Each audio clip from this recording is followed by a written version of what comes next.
Hello, Julia. It's so nice to have you on the show today. How are you doing? I am doing well. Thank you so much for having me. I'm just excited for this conversation. I've been waiting for weeks for this. So thank you for Beautiful. having me. Awesome. And thank you so very much for being here. You see, I truly appreciate you. And you see, Julia, oftentimes I love to thank my guests for two things. And I do this so often to the point where it has become my anthem. So, firstly, Julia, I want to say thank you so very much for investing in yourself. You see, you are on this platform right now because you did invested in yourself. And oftentimes, Julia, I love to make reference to the amazing mango tree. You see, some couple of months back, I was on a particular road, and just by the roadside, Julia, there was this very tall, unattractive mango tree. And I used the word unattractive because the mango tree's got no mangoes on it, and the leaves were all dry. Mm. So I just walked past it and I went my way. But you see, Julia, just recently I was on that same road, and this time around, a lot's changed about the mango tree. You see, the mango tree caught my attention pretty good from a distance, and immediately I got the urge to move so close to it, Julia, of which I did, and it wowed me because now the mango tree's got a lot of mangoes on it, beautiful green leaves and healthy branches, and not just mangoes now, Julia. I'm talking about ripe mangoes. It was such a lovely experience that day, and I was so excited. Here is my point: the fact that you dedicated your time, energy, and resources to becoming the amazing Julia that you are today. That alone has made it impossible for me to skip you. And that's why you got the request from me to be on the show because I was attracted to the fruit of all that you're doing, your philosophies, your journey, the impact your work is having, and how you are offering your solutions, Julia. The stuff's so beautiful. And just before I sent you that request, I said to myself, I've got to benefit from those beautiful things Julia is doing. And not only me now, because I don't want to be selfish, and even with the audience. And here we are today with the amazing Julia. So thank you so very much for doing that yourself. And secondly, thank you for saying yes to the invite. Because if you had said nope, Yes. there was nothing Elisha could do about it. Thanks so much, Julia. Of course, of course. Well, thank you again for the invitation. I'm just happy to be considered and happy for this opportunity to be here and to just share my ideas with the world. So this is a privilege for me to be on this platform with you, Elisha. Thank you so much. Beautiful. I love that. So let's get started. You see, I am quite excited to have you on the show today, Julia, for some reasons. Firstly, my interest in knowledge seeking. I believe in order for one to transition from a terrible situation to that beautiful one, Julia, I believe it takes the application of knowledge, quality information, and not just knowledge now, but the application of it. And you see, Julia, ever since I discovered that light in the Hebrew means knowledge and darkness ignorance, I've been so keen to knowledge seeking. Why? Because I do not want to remain in the dark. So that's going to make our conversation today very important to me and even to the listeners. And the second reason why I'm excited to have the incredible Julia on the show is for the sake of the audience. You see, we live in an age where information is as abundant as grains of sand. We've got lots of information flying out there. So those folks trust me for quality, high opening, and very important information, of which I am totally convinced, Julia, that our conversation is going to be insightful and impactful. So for that reason, let's get started with your introduction. Talk to us about your personal or your professional journey because right now we are so curious. We want to know how Julia got here. Then afterwards, I've gotten some beautiful questions for you. Okay, Julia, over to you. Awesome, awesome. So hello everyone. My name is Julia Rock. I'm the founder and CEO at Rock Career Development, and we are a leadership development solutions firm. So we help organizations to retain their best talent and get the best out of them through customized leadership development programming and solutions. And so I'm a leadership consultant, executive coach, and keynote speaker. And how I actually got into that is that it started way back in college where I was helping people with career development, resume writing, and so forth. And over the years, the work that I was doing to help other people, it expanded into deeper levels of coaching. And what I found over time is that as I would help people get jobs, they would then come back to me saying, hey, they want help looking for another job. And when I would ask, okay, well, what is it that's driving you away from this job or that job? A lot of times it was, hey, I'm having this disconnect with my manager. I'm having problems with my management, my leadership. And so I heard a lot of the recurring themes around leadership. And then in my own corporate career, so I had my own corporate career for a long time. I was in the oil and gas business, finance and accounting. And what I saw in developing my own career was also certain leadership challenges. I saw what happened when there were good leaders in place and what they were able to get out of their teams. And then what would happen if the leaders were not as effective, and what that did to employee morale, what it did to employee retention, all of those things. And so, between what I was seeing in my side business and what I was seeing at work, the leadership theme kept coming up over and over again. And so fast forward to today where I said, I want to make a career out of this, and really say, how do I attack this leadership challenge head on to make sure the workplace is healthier and employees enjoy going to work? Amazing. And that's why you are one of the greatest assets to this planet because you discovered a problem and you decided to create an healthy solution. And that's a beautiful one. So you mentioned that folks were always leaving their jobs to, come meet you to get another job. So I was going to ask, why do you think top talent really leaves a company? Y- Yeah. So what I have found is it's truly about the leadership and not feeling supported. People say, "Oh, well, they may be leaving for money and so forth," but a lot of folks would stay at a company even if they weren't getting paid as well if they had good leadership that was invested in their development. And for a lot of folks who are top talent and top performers, they have ambitions, they have goals, they want to achieve. They don't want to just give the company all their results. They too want to achieve their goals. But if they see that the company's not invested in them and the leadership is not invested in supporting them and helping them grow, they start to look elsewhere to see, where can I go to find a company or an opportunity where I would get the right level of support, the right level of mentorship, the right level of coaching, so that I too can achieve my career goals. No one wants to feel like a number at work, right? And so for a lot of top performers, they feel like a number because it's like you're cranking out results, you're doing what's asked of you, and yay for that, but you're not getting any additional support or development. And so that's really what top performers are looking for. They want to be recognized for their work, and then they want to be supported and developed. Hmm, that's a beautiful one, and that's a smart discovery. So the retain top talents now. Entrepreneurs or business owners need to invest in them and create a community or a society where they grow. Wow, I got Mhm. that. I got that. Okay, so what about this one? What is the biggest mistake founders make when growing their teams? Got it? Man, yeah. So I think there's a couple of things that happen when, especially for founders and who are in the startup phase, they're focused solely on like, what team members do I need to just help me get revenue, right? Because as you're starting a start, when you have a startup, or when you're launching your business, you're thinking, how do I get money? How do I get dollars in the bank account? And while that's important, you don't have a business if you don't have any sales. I get that, but they're not thinking about, what values do I want to establish to make sure that I'm able to bring in people and keep the talent I have? And so what is it about our company that will set us apart? How do we treat people? How do we make sure that they get the right level of development? How do we make sure that they feel welcome and that they belong here, and that they can achieve their career goals with us, and they feel like their work means something?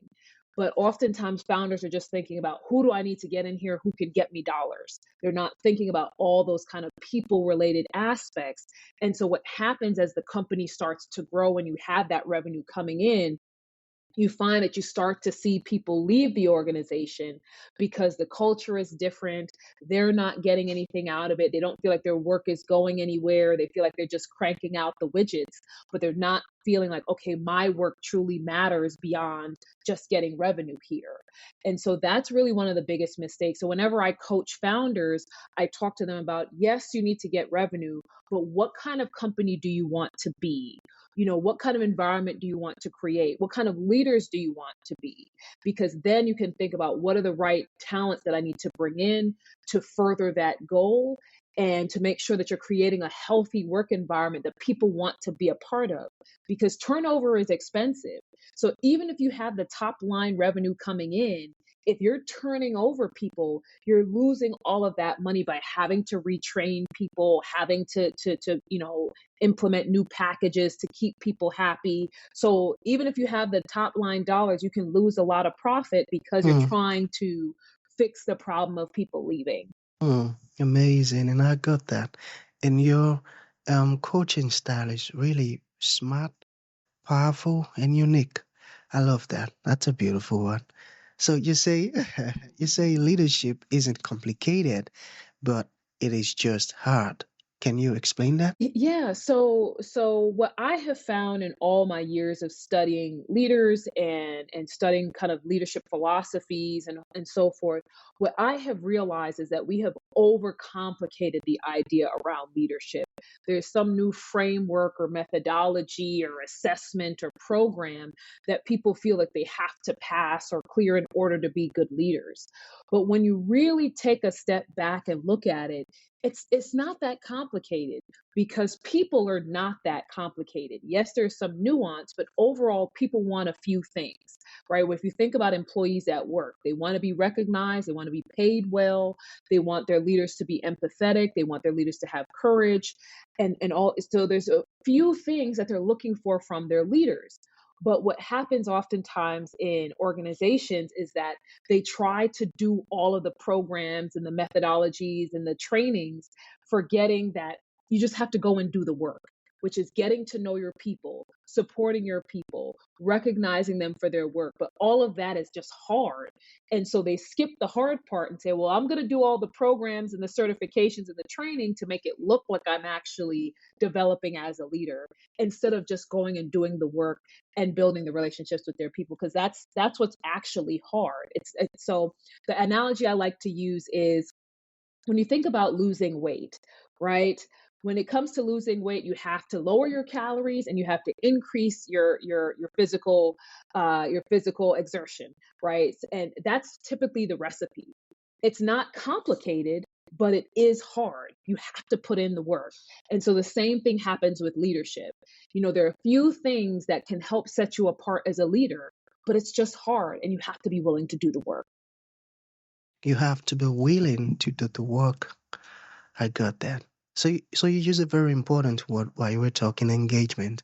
So how can companies, keep their employees engaged? Yeah, so there's a number of different ways that you can keep employees engaged. And one of the things that I will just tell anyone who's listening that's a leader, engagement doesn't come from giving people pizza parties or ice cream parties or gift cards. That's not how you create engagement.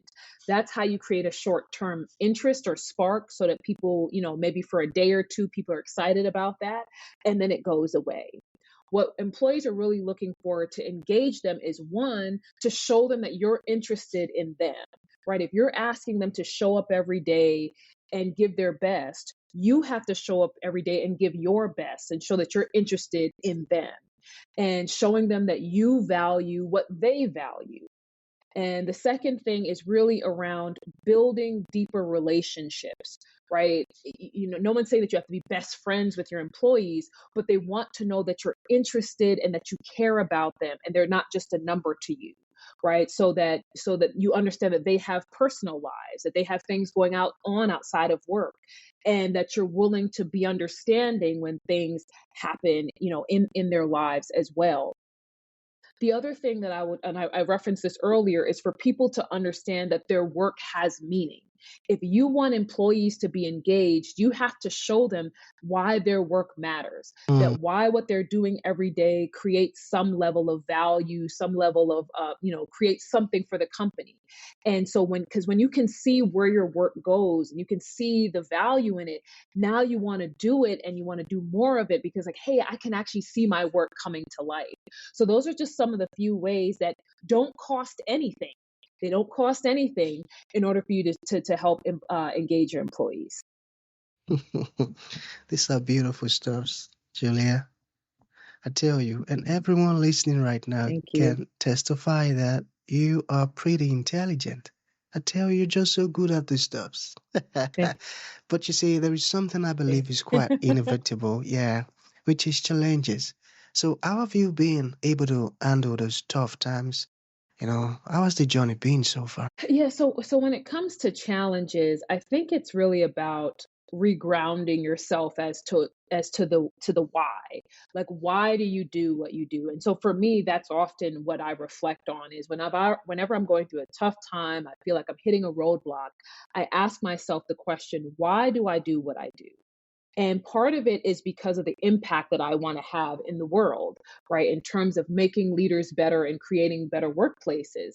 But then there's a personal side of it where I want to create a life where I can spend more time with my parents and my grandmother who live in Barbados, right? So I know that if I continue to work hard and commit myself to this process, that I will be able to create the life where I can spend more time with them. And so whenever I'm going through those tough moments, it's like, Julia, why are you here? What is the purpose? And then also I'm a Christian, and so I always think about what is God's purpose for my life and why has he put me on this planet? And how do I make sure that whatever I'm doing is in alignment with that? And so even if I'm experiencing a challenge, if it's something that's in alignment with his will, he's going to help me to figure out how to Yeah. navigate that. And that's really how I navigate the tough times. Beautiful, beautiful. And thank you for sharing that with us. And I got that. So we have just one more question to go. All right. So, what are a few things you wish senior executives would just stop doing? Man, one of the things that I wish senior executives would stop doing is stop acting like they've never been in the seat of an analyst or a specialist, right? Because a lot of times they feel like, well, now I've made it, and so they forget what it was like to have to navigate the challenges that these frontline employees are experiencing, and so they seem very out of touch. They seem very, cruel, and they seem very, like they don't care about what's happening with the employees. So they lack empathy. And so if they could demonstrate more empathy and remember what it was like to sit in those seats, they'd be able to build better relationships. The other thing that I would like them to stop doing is forcing the workplace, being in the office on everyone. I fully understand that when you are in person, that that you're able to build more collaboration, but it's also about understanding how people's lives have changed after the pandemic, and once again being empathetic to understanding that, hey, everybody's life is not the same anymore. And yes, companies have the right to run their companies however they want to, but it's really thinking about, if you have the humanity and you're understanding that people are coming from different walks of life, and people have aging parents, they have children, they have all these other things, how can you show a little bit more understanding and be more flexible for your employees? And then the last thing I would say around what I wish they would stop doing is trying to make recognition a one-off thing. Like, too often what I see with senior executives is that, okay, if you do this big project or you do this big thing, you get all this recognition and fanfare. But what I don't see is the recognition you know for the things that are kind of everyday, because there are people who are holding down the fort every day so that the high flyers can do all the fancy projects.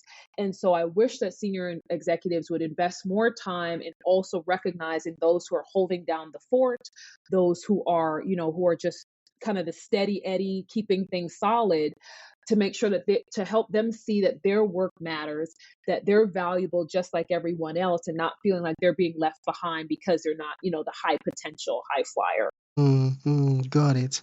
They should start being more empathetic. I got that. Hmm. Beautiful. So to Hmm. bring this to an end, Julia, what would you like to leave the audience with, like a final thought? And to those folks who would like to reach out to you, learn more about the wonderful stuff you're doing, or even ask you questions, how can that be possible? Yeah, so first I'll say the word that I would leave is that leadership is a journey. You're never going to arrive, right? So you're never going to be able to get one day and say, "Hey, I'm the best leader that ever was," right? Like you have to continue to invest in yourself, invest in your leadership development, and continue to move forward and to give yourself grace that you're not going to be perfect every day as a leader. So that's the one thing I would leave. And for folks who want to get in touch with me, you can get in touch with me via email. So you can go to hello@rockcareer.com, or go to the website rockcareer.com and fill out our contact form. I'm also on social media. So LinkedIn is my big platform. So if you want to come find me there, you look for Julia Rock. And then on all the other platforms, it's at the Julia Rock, Julia Rock, one word, on Instagram, Threads, and TikTok as well.